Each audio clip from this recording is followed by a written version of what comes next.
ॐ नमः सिद्धेभ्यः। ॐ नमः सिद्धेभ्यः। ॐ नमः सिद्धेभ्यः। ॐ जय जय जय। नमोस्तु नमोस्तु नमोस्तु। नमो अर्यन्ताणं नमो सिद्धाणं नमो ऐर्याणं नमो वज्रायाणं नमो लोये सवसाणं। मंगलम भगवान वीरो मंगलम गौतमो गणी मंगलम कुंद कुंदारो जैन धर्मोस्तु मंगलम सर्वमंगलम मांगल्यम सर्वकल्याणकारकम प्रदानं सर्वधर्माणां जैनं जयतु शासनं जैनं जयतु शासनम्। अरिहंत देव वंदे गुरु वंदे न गणनान्यरायो धम्मदया मे वंदे कम्मक कारणं शुद्धम। बोले जिनवाणी मात की जय हो। बोले सरस्वती मात की जय हो। सुदृष्टि तरंगिणी नाम का ग्रंथ पंडित टेकचंद जी कृत। और अपना कल विषय हुआ था कि इष्ट वियोग के दो भेद बताए थे कल। कौन कौन से बताए थे? इष्ट वियोग के दो भेद, आशा सहित और आशा रहित। आज विषय है पेज नंबर 334, गाथा नंबर 111। जिस प्रकार विषय कषाय में परिणति तन्मयता पूर्वक लगती है, उसी प्रकार भी धर्म विषय में लगे उसका क्या फल होता है, अब उसे बताते हैं। क्या कह रहे हैं यहाँ पर कि हमारी जो परिणति विषय कषाय में लगती है तो उसका फल, वही परिणति धर्म मार्ग में लग जाए उसका क्या फल होगा, क्या लाभ होगा, वो यहाँ कहते हैं। जे मन विषय कसायो जे हो लगाय धम्म क जाए तौलव काल नरंजन इंदो अमिंद शैल मग लाओ। जो चित्त विषय कसाय में त्यों लगे धार्मिक कार्य में तो अल्प क्षण में निरंजन इंद्रादि पद हो मार्ग में। क्या बात कही गई है, कितनी महत्वपूर्ण बात कही गई है कि विषय कषाय में लगे हुए मन को यदि उसी प्रकार धर्म कार्य में लगाए तो अल्प काल में निरंजन हो जाता है। मार्ग में बीच में इंद्र और अमिंद्र सभी के सुख सहज ही प्राप्त हो जाते हैं। कि जो ये जीव है जिस प्रकार विषय कषाय में रुचि लेता है वैसी रुचि धर्म में ले ले तो ये निरंजन हो जाए, यानी भगवान बन जाए, सिद्ध बन जाए। और बीच में जो पीरियड है कदाचित सिद्ध नहीं बना, उसके बीच में भी इसको रहना पड़ा तो इंद्रादिक पद प्राप्त करता है, अमेंद्र आदि पद प्राप्त करता है। यानी घाटे का सौदा नहीं है, 100% लाभ का सौदा है। फिर भी कितनी कठिनाई हो रही है, के थक रहे तो नहीं आ रहे लोग हैं। आओ भाई करो कुछ तो करो, घर घर निमंत्रण दे रहे हैं तो भी नहीं आते हैं। क्योंकि जब तक जिसकी होनार बली नहीं होती क्या करें। फिर भी भाव आता, विकल्प आता तो करते हैं। इसलिए आज मीटिंग भी रखी, भैया अब शिविर लगाते हैं बच्चों का, बड़ों का, थोड़ा 5-7 दिन का है कि नहीं। अभी स्वाध्याय के बाद में इसलिए चर्चा रखी कि भाई अन्य जगह नहीं लग रहा है तो अपन यहाँ लगाएं और अपने बच्चों को, बड़ों को कुछ न कुछ विशेष लाभ दें। बाकी तो रोज़ चल ही रहा स्वाध्याय अपना, सुबह शाम बच्चों की कक्षा लगी रही है संडे को, पर रेगुलर 5-7 दिन अलग हट करके कुछ और मैटर दे। किसके लिए? इसीलिए कि विषय कषाय में लगे हुए मन को यदि वो धर्म मार्ग में लगाए तो अल्पकाल में निरंजन हो जाए। तो हमारी रुचि जो विषय कषाय में लगी हुई है उससे विरक्त होकर के धर्म मार्ग लगाने के लिए धार्मिक शिविर होते हैं। ये प्रवचन, ये कक्षाएं, ये दर्शन, इसका उद्देश्य क्या है? यही तो है जीवों की संसार में अनेक परिणति है। अनादि काल से भूलाया जीव धर्म के स्वाद को नहीं जानता है। किसको नहीं जानता है? कि जीव संसार में अनेक परिणति है, इसकी नाना प्रकार की परिणति जीव की चलती है। और अनादि काल से ये किसको भूल गया? जीव धर्म का स्वाद ही नहीं लिया इसने। अनंत काल से विषय कषाय में मोहित जीव प्रत्येक गति में भ्रमण करने वाला प्राणी इंद्रिय सुख को बहुत चाहता है। कि अनंत काल से ये जीव विषय कषाय का भोग कर रहा है, इसलिए अब भी उसको उसी की चाह है। किसकी? क्योंकि उसको लग रहा है इसमें सुख मिलेगा। सारे जगत के जीवों को इसी रूप में रमता हुआ देखता है और खुद भी अनादि काल से उसी में रमता आ रहा है। तो वर्तमान में भी यही इच्छा करता है और उसी की ओर गमन करता है। प्रयत्न भी उसी का करता है। सारे प्रयत्न किसके लिए हो रहे बताओ? रोजगार की प्राप्ति का उपाय करता किसके लिए है? घूमता फिरता है तो किसके लिए? जो भी कर रहा है ये ज्यादातर सारे काम इसके तो विषय कषाय की पूर्ति के लिए तो है, और किसके लिए है? परंतु यदि जगवासी जीवों का चित्त जैसा विषय कषाय में रंजायमान हो, एकता पूर्वक लगता है, वैसा यदि धर्म में एकता पूर्वक लग जाए तो अल्प काल में सिद्ध निरंजन पद प्राप्त कर ले। कि जैसा मन इस जीव का किसमें लग रहा है? विषय कषाय में, वही मन वहां से हट करके इधर लग जाए तो कमाल होगा कि नहीं होगा? इसलिए तो कहा है जे कम में सूरा ते धम में सूरा। जो कर्म में सूर है वो इधर धर्म में लग जाएगा, धर्म में बताएगा। क्योंकि जिसको करने की आदत है ना, वो तो उधर से हट के इधर आएगा तो इधर सही काम करेगा। तो विषय कषाय की परिणति हट करके धर्म में लगेगी तो धर्म कार्य में उसका उत्कर्ष दिखाई देगा। जो लोग लौकिक पढ़ाई में बुद्धिमान है और उधर से हट करके इधर लगेंगे तो इधर बुद्धिमान रहेंगे कि नहीं रहेंगे? कि बुद्धि कम हो जाएगी? बल्कि बुद्धि और बढ़ेगी, ऐसा होता है।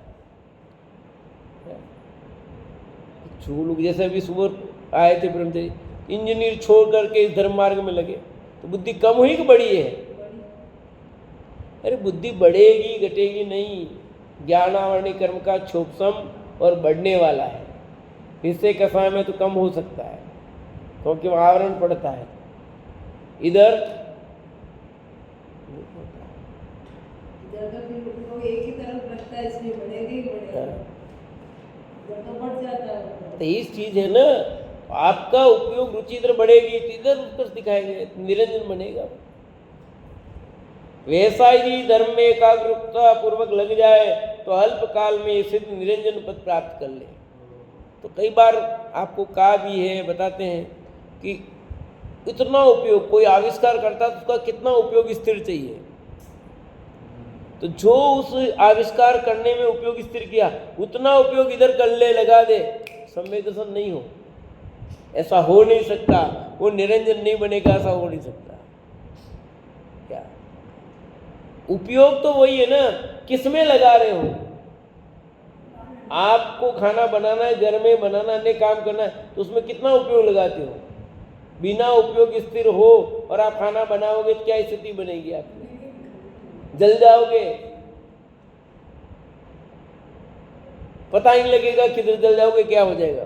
तो वहां कितनी सावधानी उपयोग लगा के करते हो, वही उपयोग इधर लग जाएगा तो क्या करेगा? कमाल करेगा कि नहीं करेगा?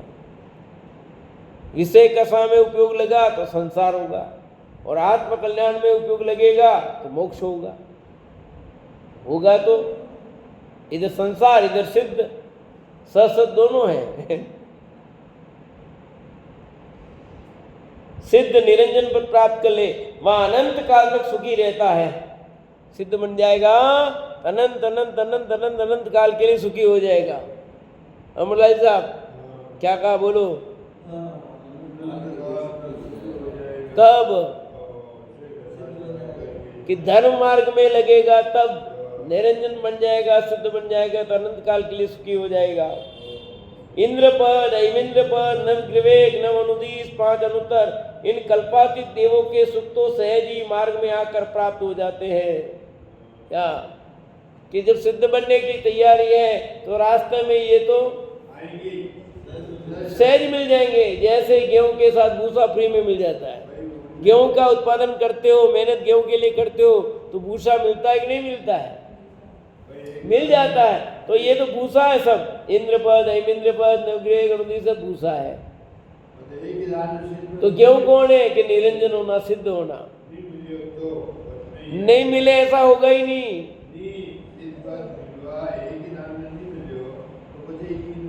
ये बीच में आने वाले स्टेशन है, दिल्ली जा रहे हो तो रास्ते में बीच में बहुत सारे स्टेशन आएंगे, देख लेना। वो भी टिकट दिल्ली की देनी है, बीच के स्टेशन देखने हो कि वो आएंगे, देख लेना। तू दिल्ली जाना है तो बीच में स्टेशन और आएंगे तो देख लेना उनको, फ्री में वो है कि नहीं। असली तो अपना दिल्ली है, दिल्ली में गंदे कि रेलवे से उतर गया, मैं वापस चढ़ूंगा तो पैसा क्यों नहीं लगेगा, उसमें उतर करके वापस बैठ, कोई दिक्कत नहीं है। पर अटक जाएगा वहां तो घाटा हो जाएगा। उस स्टेशन पर अटक जाएगा तो घाटा हो जाएगा। क्यों अटक गया? मतलब बैठा ही नहीं वापस। जिस ट्रेन से उतरा उसी ट्रेन में वापस नहीं बैठा तो क्या होगा? अब दूसरी ट्रेन में जाना पड़ेगा तो घाटा होगा कि नहीं होगा? पैसा लगेंगे, सब हो जाएंगे। इसलिए करना क्या? उतरे 2 मिनट ट्रेन रुकी है तब तक उतरे तो कोई बात नहीं, पर वापस बैठ जाओ भैया तो घंटे हो। तुम तो अटक जाओगे तो नहीं होगा। ऐसे यहाँ कह रहे हैं, अतः विवेकी जीवों को विषय कसाय छोड़कर धर्म में लगना योग्य है। इसलिए जीव को किस में लगना चाहिए? कि विषय कसाय छोड़कर धर्म मार्ग में लगना चाहिए। निरंजन बनना हो, सुखी बनना हो, सुख का मार्ग तो यही है भैया। वो आप अपने से खुद से पूछो, लगे हुए कि नहीं हो? कितने लगे हुए वो देख लो। लगे हुए हो, यदि आप स्वाध्याय कर रहे हो, पूजना आदि कर रहे हो तो लगे हुए धर्म मार्ग में। नहीं लगे हो ऐसा नहीं कहते हैं। यहाँ प्रकरण तो भी चल रहा है, लगे हुए हो आप। यदि आप स्वाध्याय करते हैं, मंदिर आते हैं, पूजना आदि कर रहे हैं, ये सब कर रहे हैं, पर आप 2 मिनट 5 मिनट में करते हो तो धर्म मार्ग थोड़ी हो गया पूरा। पूरा लगने की बात है। लगे पर आधा अधूरा है ना काम। पहले एक शब्द लगा दिया, जितनी रुचि तुझे विषय कसाय में ना, वो पूरी रुचि तोड़कर इधर लगाएगा तो होगा काम। उसमें साढ़े ना, विषय कसाय में लगे हुए मन को यदि उसी प्रकार जितना विषय कसाय में लगाया उतना पूरा उपयोग इधर लगाएगा तो, इधर तो लगाए इतना, उधर लगाए ज्यादा, तो फिर कैसे होगा? कैसे निरंजन नहीं बन सकता? फिर उतना ही चाहिए। मैंने बहुत पहले समझाया था ना समर्पण की बात, कि आनंद नाम की संस्था है एक यहाँ पर अमृतसर में।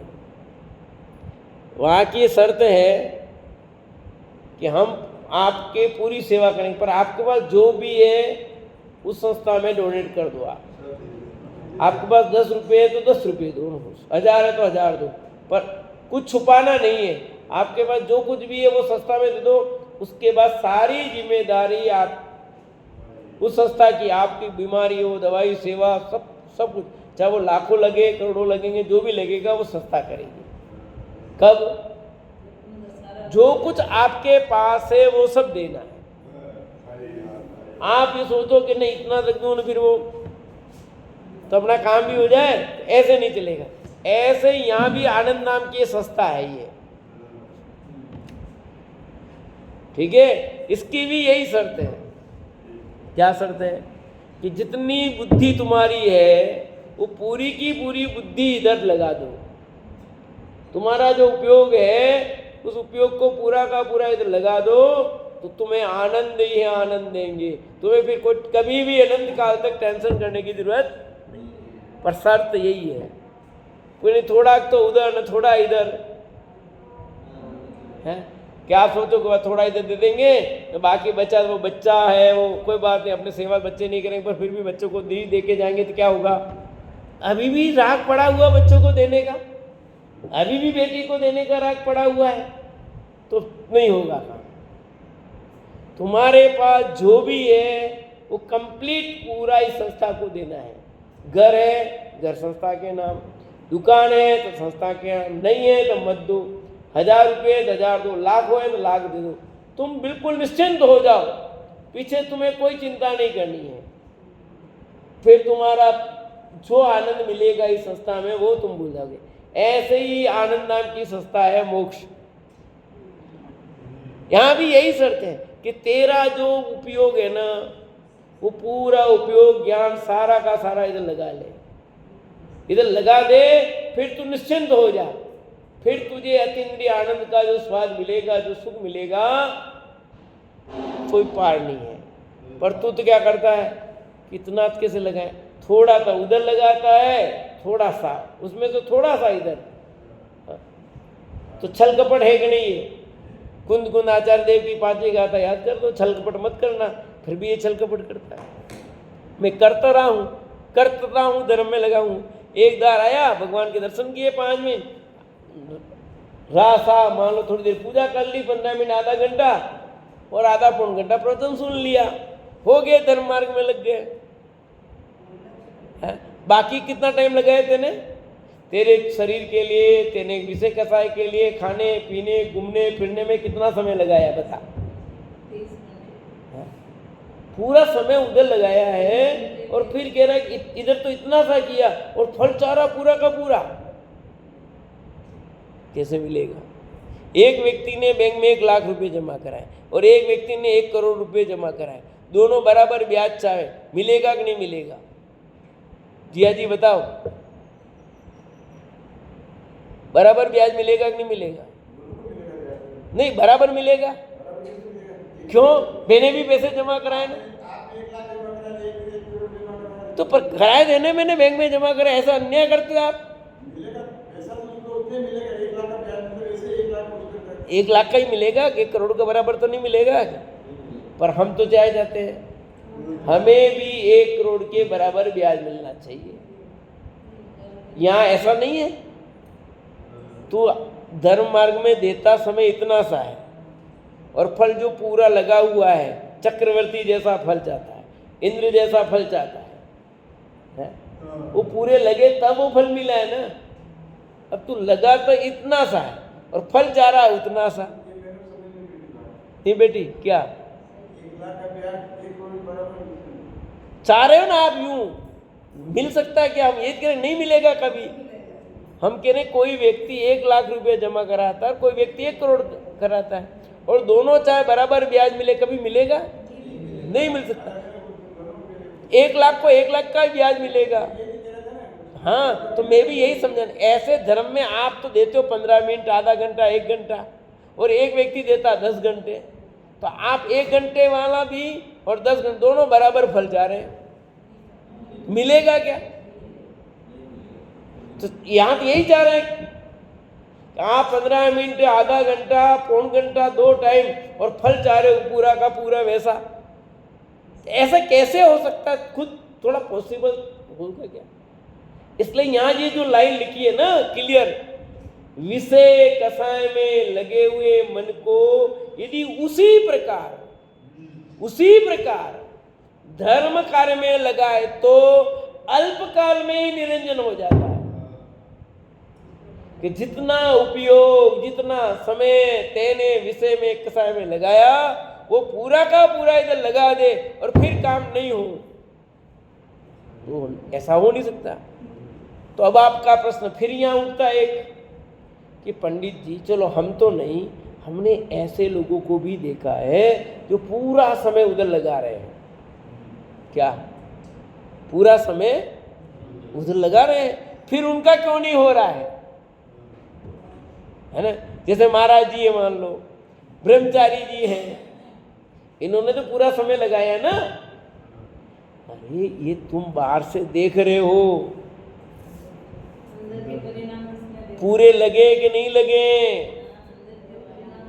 आप मंदिर में यहाँ बैठे हो अभी, तो सब पब्लिक को क्या दिखेगा?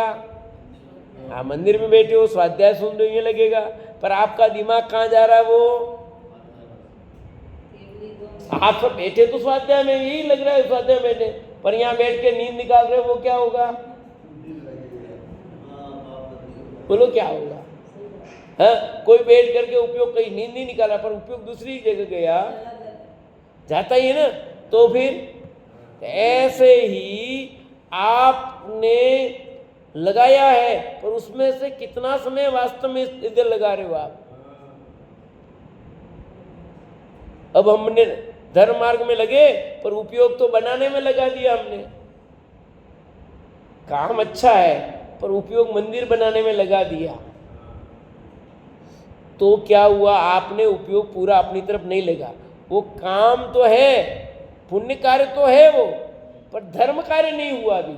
आई समझ में बात? आपने उपयोग लगाया, पाप से बचे, अच्छे मार्ग मंदिर बनाने में, मंदिर की प्रतिष्ठा में, शिविर में आपने उपयोग लगाया, ये पाप से तो बचे, इतना तो हुआ, परंतु धर्म ये भी विषय कसाय ही है। थोड़ा सा कठिन किया है। अब आपके प्रश्न का उत्तर आ रहा मुलाजिम साहब? ये भी क्या है? थोड़ी गहराई में जाएंगे तो ये भी आप अपने मन की इच्छा की पूर्ति कर रहे हो, विषय कसाय, उधर नहीं इधर कर रहे हो। कर तो बनाओ न, मना वही तो बात कह दिया ना, वो पुण्य, आप पाप से बचे पुण्य में है, पर धर्म तो नहीं हुआ ना भी। यहाँ निरंजन बनने के लिए क्या करना पड़ेगा? बात तो निरंजन बनने की चल रही ना भी, तो निरंजन बनने के लिए तो उपयोग को इधर लाना पड़ेगा ना, उपयोग तो अपने में लाना पड़ेगा। आप अपना उपयोग अपने में कितना लगा पाते हो, वो आपको निरंजन बनाएगा। आप उपयोग स्वाध्याय में लगाया है, आपने उपयोग अन्य में लगाया है, आपके घर का काम नहीं करके आपने मंदिर का काम किया, पर उपयोग भी अभी भी इधर नहीं आया है। वो जो उपयोग इधर आएगा, स्थिर होगा, वो कहलाएगा विषय कसाय से रहित पने का उपयोग। आया ख्याल में? सुमन दीदी क्या कहा? बोलो। उपयोग आत्महित में, आत्मा के में कितना लगा है? वो चैतन्य भगवान आत्मा आपके अनुभव में आया है कि नहीं? वो आया ही नहीं है, तो अभी भी विषय कसाय में ही परिणति है। विषय कसाय से परिणति हटकर अपना उपयोग अपने में लग जाएगा, तब निरंजन का मार्ग प्रारंभ होगा, तब मुक्ति का मार्ग प्रारंभ होगा। उपयोग वहां से हट करके इधर नहीं लगता है, उपयोग आत्मा में नहीं आया है, तब तक तुम्हारा उपयोग विषय कसाय में ही है। दूसरी अपेक्षा से कहेंगे कि भाई आप स्वाध्याय चिंतन मन करते हो, तो वो विषय कसाय से हटा हुआ उपयोग है, वो एक बात। पर और थोड़ी आगे बताएंगे, फिर उसको भी यही कहेंगे, बढ़िया लग रहा है, कान को अच्छी बात है आपको, तो कर्ण का विषय हो गया। वो तो कहाँ उपयोग लगना है उसकी बात कही गई है। आगे बहुत बढ़िया बात आई है। और कृपण अपने धन को ठगता वैसा कहते हैं। कृपण माने कंजूस। कंजूस व्यक्ति अपना धन को कौन ठगता है? खुद ही। कैसे ठगता है? सुनना ध्यान से, बहुत अच्छी बात है। 6 प्रकार की बात आई है यहाँ पर, ठीक है। कृपण यानी कंजूस, तन अपने तन को ठगता, मतलब सब चीजें 6 बातें उसमें, शरीर सब आएगा। कृपण अपने तन को ठगता है। कैसे ठगता है? किपण निज तन वंचे, वंचे सुईपण जनकतिय मित्तोए, तन दे तन दाणो जम रहियो मित्ते काय समजीवो।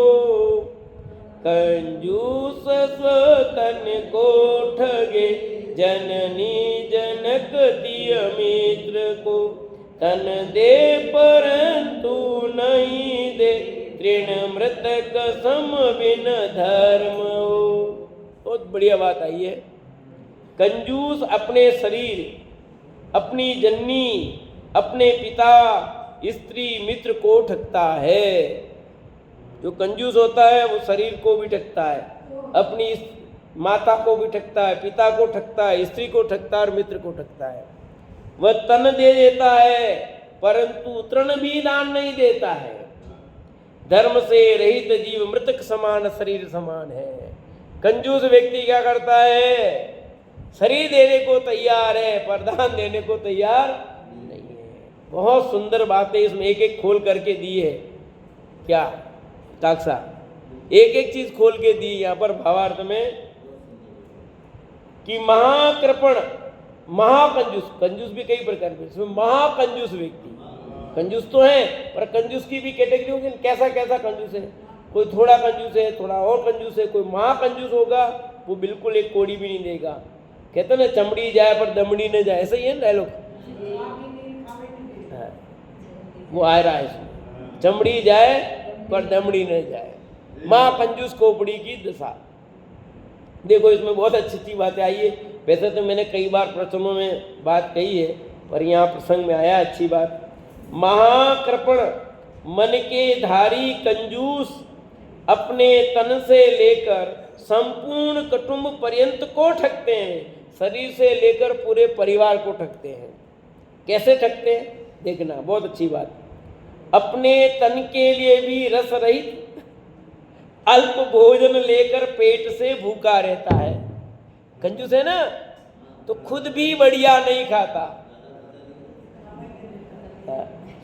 खत्म हो जाएगा माल। तन के लिए रस रहित भोजन, अल्प भोजन लेकर पेट से भूखा रहता है। थोड़ा खाता है, रस रहित खाता है। रस सहित आइटम चाहिए वो रस रहित खाता है।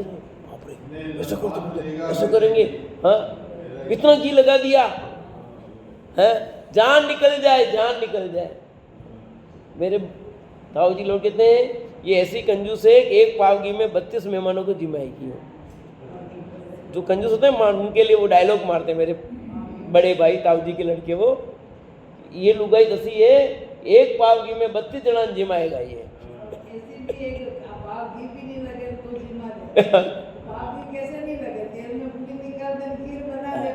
घी के बहुत एक सामान डायलॉग है ना। तो देखो क्या कहते हैं, अपने तन के लिए भी रस रहित अल्प भोजन लेकर पेट से भूखा रहता, खुद भी लोभी उदर भर भोजन नहीं करता, खुद भी पेट भर के भोजन नहीं करता, भूखा रहता है। शीतकाल में, अब देखना सर्दी में, जिससे संपूर्ण तन पूर्णतया न ढके ऐसा अल्प मोटा वस्त्र तन पर पहनकर शीत की वेदना सहता है। ठंड लग रही है पर मोटा कपड़ा पहनता पर पूरा नहीं लेता, जितना चाहिए उतना ही। स्वेटर, एक स्वेटर को 10 साल चला देगा। खराब हो गया मेला के रोज धोवे भी नहीं, रोज सरक जाएगा, धोएंगे तो कई दिनों 2-3 महीने में, यानी पूरे सर्दी में एक बार धोएगा, लास्ट में धो दे तो, नहीं तो नहीं 2 सर्दी में धोवे। सर्दी है कि नहीं? और सब पता है कौन कौन होते हैं ऐसे लोग। 2 स्वेटर कैसे रख ले, कई प्रकार की, और एक स्वेटर भी नहीं लावे, वही मोटा इतना महंगा कौन लावेंगे। और फिर बाना धर्म का कि नहीं ये तो रुई है, रुई कम में नहीं लेनी चाहिए। बात तो पाप मन में दूसरा और इधर नाम लेगा धर्म बुद्धि से करना अलग बात है। मुनिराज नग्न दिगंबर रहते हैं, वहाँ धर्म बुद्धि है, वहाँ वस्त्र नहीं ओढ़ते हैं, वो अलग बात है। और आप धन के पीछे ये कर रहे हो, वो अलग बात है, दोनों में फर्क है। घास लकड़ी जलाकर उसकी अग्नि से तप्त कर शीतकाल पूर्ण करता है। अब ठंड लग रही है तो क्या करता है, घास लकड़ी जला करके उसकी अग्नि से तप्त कर शीतकाल को पूर्ण करेगा। अच्छे कपड़े नहीं पहनेगा, ठीक है। और लाइट भी आ जाए तो हीटर वीटर नहीं अपने तो उससे जलाओ, लकड़ी जलाओ तो उससे काम कर, कम खर्चा आएगा, बहुत महंगा पड़ेगा। बहुत कष्ट सहकर दिन व्यतीत करता, कितनी तकलीफ दे करके। मैं था कुचामन सिटी, तो जिस मकान में किराए से रहता था वो उनके कोई संतान थे नहीं उसके, पर इतनी कड़ाके की गर्मी पड़ती थी जैसे भी पड़ रही है ना, पर वो पंखा नहीं चलाती, वो बाहर बैठती और बिरना लेके यूं करती। तो मुझसे रहा नहीं जाता, मैं कह देता मम्मी जी कहाँ, अब तो कुछ है नहीं, जो तुम्हारा था गोदरे का वो भी सब ले गया, फिर क्यों कंजूसाई करती हो? कि तुम नहीं समझते बेटा। मैं कहा नहीं समझते, पंडित जी कहते, बेटा नहीं कहते, पंडित जी कहते, पंडित जी आप नहीं समझते। मैं कहा नहीं समझते इसलिए तो कह रहे हैं कि मेरे कौन कमाने वाला है? मैं कमाने वाला पर है जो, तो खा ही नहीं पा रहे हो। सुबह बनाओ शाम को खाओ, वो खा नहीं पा रहे हो, और फिर के कौन कमाने वाला है? जो तो खा लो, कमाने की जरूरत ही नहीं है। पर ऐसी स्थिति बनती है तो डेथ भी होगी उनकी। पर क्या है, बहुत कष्ट सहकर दिन व्यतीत करता है, दाम दाम एक एक पैसा जोड़कर साता मानता है, एक एक पैसा जोड़ जोड़ करके साता मानता है। इत्यादि प्रकार से शरीर को कष्ट देता है। जिस तन से भार वहनकर मजदूरी करके धन कमाया, उस तन का भी पोषण नहीं करता। जिस शरीर से इसने कमाया उस शरीर को भी खुराक नहीं देता है। भाई ये शरीर है ना, इसको खुराक तो देनी पड़ेगी, पर इससे इतना काम लिया, इतना काम लेता है, फिर भी इसको इसका पोषण नहीं करता है। गाड़ी दौड़ाओगे तो पेट्रोल तो डालना पड़ेगा ना, पर पेट्रोल डालता नहीं, क्या काम चलाओ बिना कम पेट्रोल, कैसे चलेगी गाड़ी है? उसे पेट भर भोजन नहीं देता खुद कोई, ऐसा लोभी अपने तन को ठगने वाला कहलाता है। ऐसा व्यक्ति अपने शरीर को ठग रहा, दूसरों को नहीं। किसको ठगा उसने? और ऐसे लोग मिलते कि नहीं मिलते? कैसे लिख दिया पंडित जी ने? या जी बोलो, ऐसे लोग है कि नहीं दुनिया में? हैं? ऐसे मिलेंगे आपको जो खुद भी नहीं खा सकते और दूसरों को भी न तो खुद खा सकते हैं न दूसरों को खिला सकते हैं। कुछ ऐसे तो हो सकते हैं जो खुद पर दूसरों पर, कुछ लोग ऐसे हैं जो खुद भी नहीं खाते दूसरों, कुछ लोग ऐसे होते हैं खुद तो खाते हैं दूसरों को नहीं। पर ये तो ऐसा है जो न तो खुद खाता है न दूसरों को खिलाता है। क्या जिया जी, सब साथ में लेके जाना है। देखो क्या कहते हैं, दूसरा सुनो अब, इसका पुत्र भी भूख से पीड़ित हो रुदन करता रहता है। बेटा रो रहा है, अन्य के बच्चों को अच्छा खाता पहनता देखकर इसके पुत्र भी अच्छा भोजन पान मांगते हैं। उसके बाद है वो कुल्फी खा रहा बच्चा, मान लो बच्चे ने मांगा, नहीं, मतलब बच्चे हैं खेल रहे हैं कुछ तो मेरे भी ला दो, कि ना, बच्चे साथ में खेलते कुत्ते तो मांगते हैं, उसके लिए तरसते हैं, परंतु यह दया रहित लोभी भोजन भी नहीं देता। वो भोजन मांग रहा है, कुछ खा रहे नहीं देता, तब वे वस्त्राभूषण तो कैसे प्राप्त कर सकते हैं? इस प्रकार के कंजूस पुत्र के ठगने वाले कहलाते हैं। वो पुत्र को ठगा उसने, क्यों? कि पुत्र को सुविधा नहीं दे रहा है। दूसरे बच्चे सब देख करके अपना बेटा भी कुछ मांगता पर नहीं देता, नहीं नहीं नहीं मिलेगा, ऐसे नहीं चलता है। उनके पास करते होंगे, अपने ऐसा नहीं चलेगा, करना तो करो नहीं तो वाह। आगे, उस कंजूस को 9 मास पेट में रखने वाली, अब आगे तीसरा, 2 हो गए। उस कंजूस को 9 मास पेट में रखने वाली उसकी माता उस पुत्र से अच्छा भोजन वस्त्र मांगती हुई कहती है कि हे पुत्र,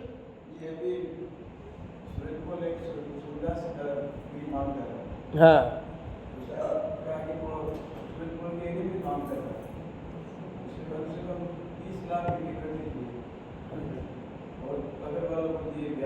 हाँ हाँ हाँ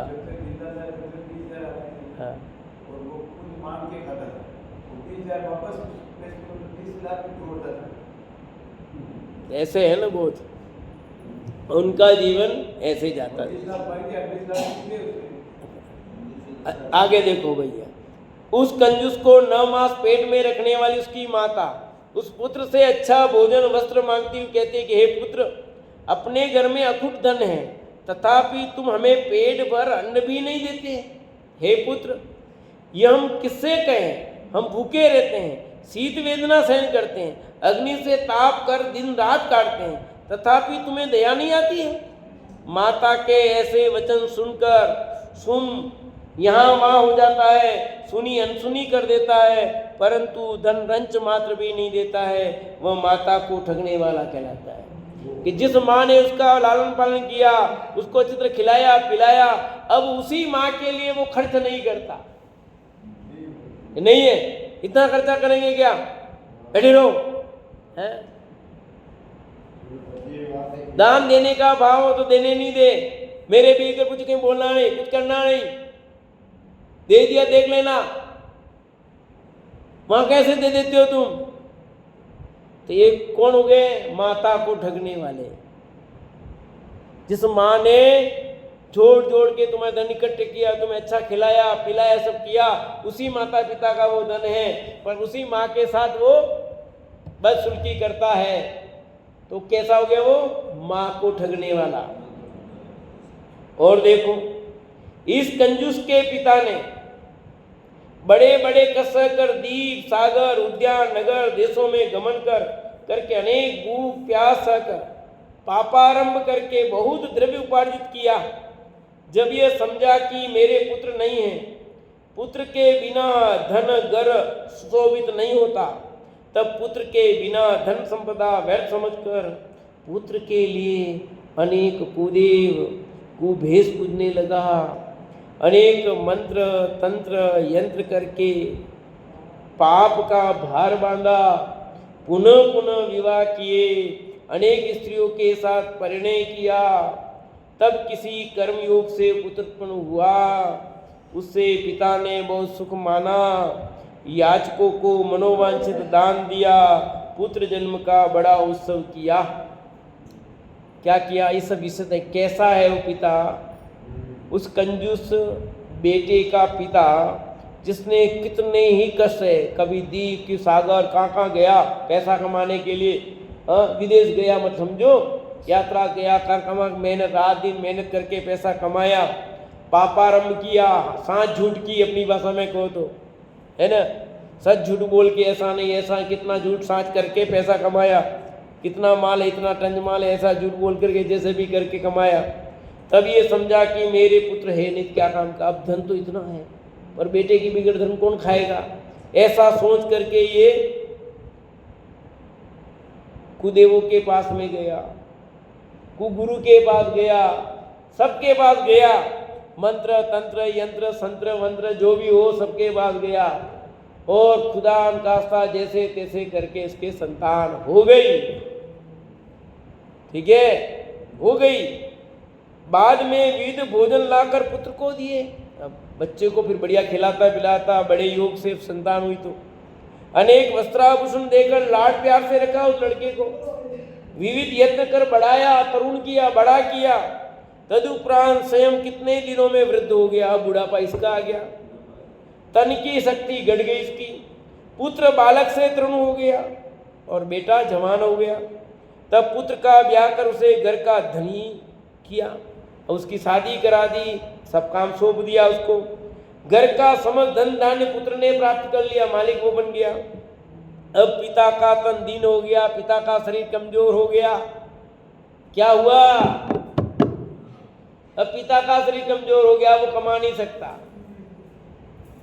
पेंशन आती नहीं। क्या मरलाल साहब, आपके पेंशन आती है, उसके पेंशन भी नहीं आती, तो क्या होता? आप देखो, 800 रुपया 1000 रुपये कई वे, 1000 रुपये पेंशन आई जाए बता बनाऊ कई वे बनाऊ कई वे बताओ। इंद्रिय बल घट गया, तब पुत्र से अच्छा भोजन मांगता है। अब गुलाम हो गया बच्चों का, समझ लो, परंतु यह नहीं देता है, तब वो देता नहीं है। वह वस्त्र मांगता है परंतु यह नहीं देता है। ठंड लग रही है, कपड़े चाहिए, मोटे नहीं ला के दे, फट गए टूट गए। अब उसने अच्छा खाया पिया है तो अभी देता नहीं है, तो कितना दुख होगा। भोजन अच्छा देता नहीं है, दांत नहीं है तो उस टाइप से भोजन चाहिए कि नहीं। अब रोटी है तो कम से कम मोड़ वाली रोटी चाहिए, ढंग से मुलायम रोटी चाहिए, खाई नहीं जाती। और तो ऐसा कंजूस बेटा वो घी डालने देगा उस रोटी में, है घी खत्म हो जाएगा, वो मोहन वाली रोटी कहाँ से देगा? खुद ही नहीं खाता तो देगा कहाँ से? वही कह रहा हूं, खुद नहीं खाए तो दूसरों को कहाँ से खिलाएगा वो? खुद ही नहीं खाता, पिता को कहाँ से देगा? इंद्रिय बल घट गया है, वो पुत्र से अच्छा भोजन मांगता है परंतु ये नहीं देता, वो वस्त्र मांगता है परंतु ये नहीं देता, यदि देता है तो तुच्छ देता और बहका देता है, बातें बनाकर टाल देता है। ऐसा अपयश की मूर्ति लोभी पुत्र पिता को ठगने वाला कहलाता है। क्या कहलाता है? पिता को ठगने वाला। कौन? ये किसकी विशेषता चल रही है पता पड़ रहा है? महाकृपण कंजूस, जो अपने पैसे को संभाल के रखते हैं और बाद में क्या दशा बनेगी ये सोच लो। ऐसी कहावत है कि ऐसा प्रपंच व्यक्ति पैसे जिसके नहीं बने वो अच्छी बात है, बनेगी तो पता नहीं लगेगा क्या होगा, ये कह रहे हैं।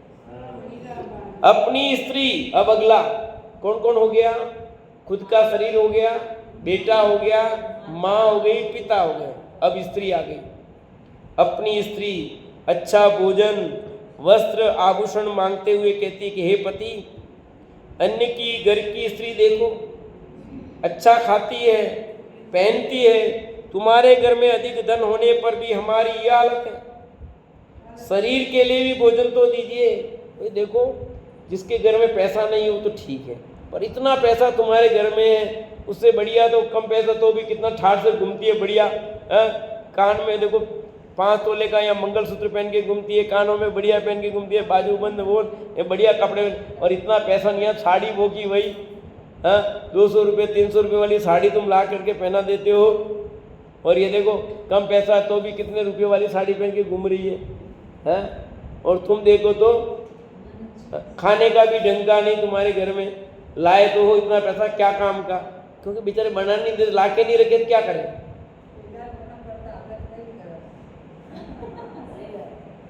आज ये बात झूठी है लिखी जो नहीं, ये पंडित जी ने बात लिखी झूठी है आज में नहीं, पहले लिखी पर आज की तारीख में झूठी है क्या? आज की तारीख में भी सही है, महाकृपण की बात चल रही है। आज भी ऐसे लोग मिलेंगे आपको,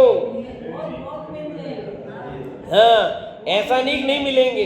पहले ज्यादा करते थे, आज कम करते हैं, अलग बात है, पर ऐसे लोग आज भी हैं।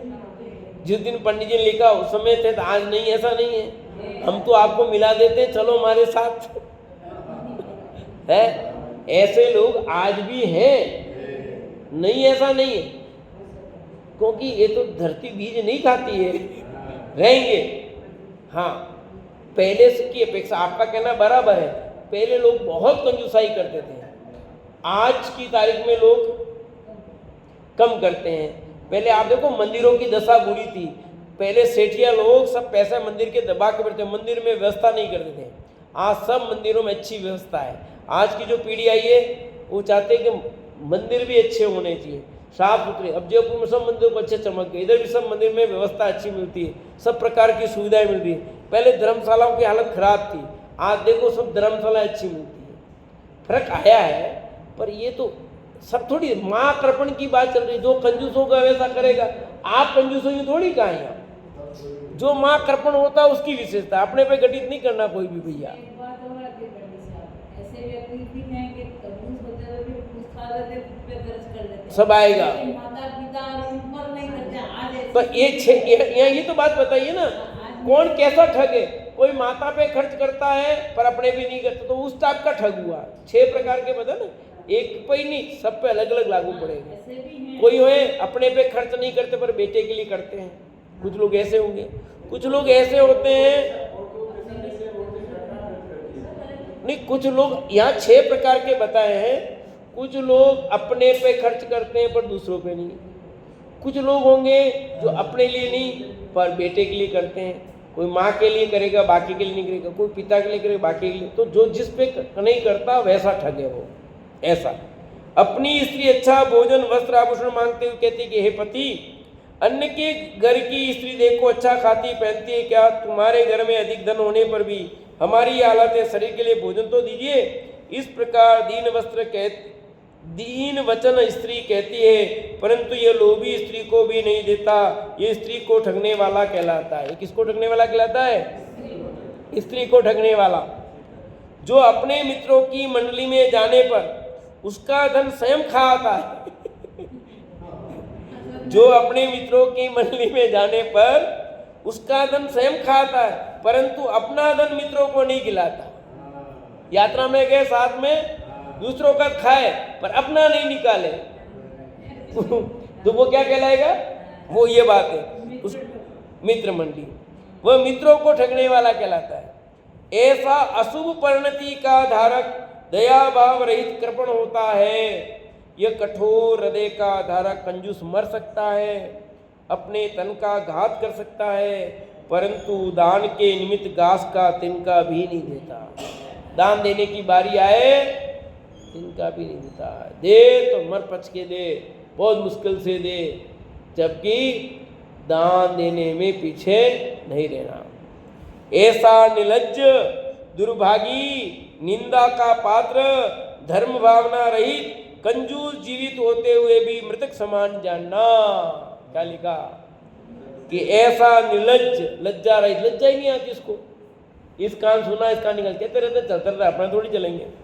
दुर्भागी, निंदा का पात्र, धर्म भावना रहित, कंजूस जीवित होते हुए भी मरे के समान।